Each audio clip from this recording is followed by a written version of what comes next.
চলো, সন্ধে হয়ে গেছে, দিদিও বাড়ি চলে গিয়ে পৌঁছে গেছে নিউ টাউন। আর আমরা আবার চা নিয়ে বসে পড়েছি একটু। এরপরে যাব যাদবপুরে হাঁটতে, সীমার সাথে, ওরা খুব হাঁটে। এটাকে পরে নিয়ে বেরোবে, আগে আমরা হেঁটে আসি। কেননা এখানে আবার রাত্রিবেলা আবার ছবিটা অন্যরকম হয়, তাই না রে? রাত্রিরের ছবিটা আবার অন্যরকম। বৃষ্টি আসলে আমার জামা ভিজবে না তো, এমনি এই দিকটা ঝাঁট আসলে।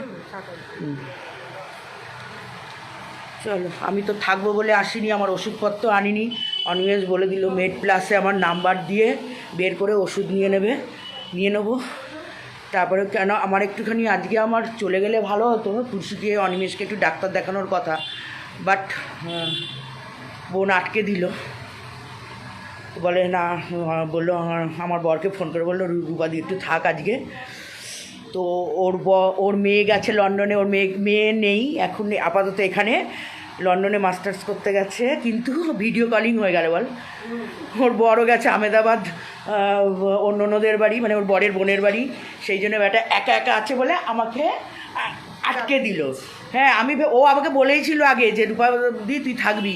আমি না, থাকবো না। তা একদিন অনিমেষ এসে দেখুক না বউ বাড়িতে নেই, বল।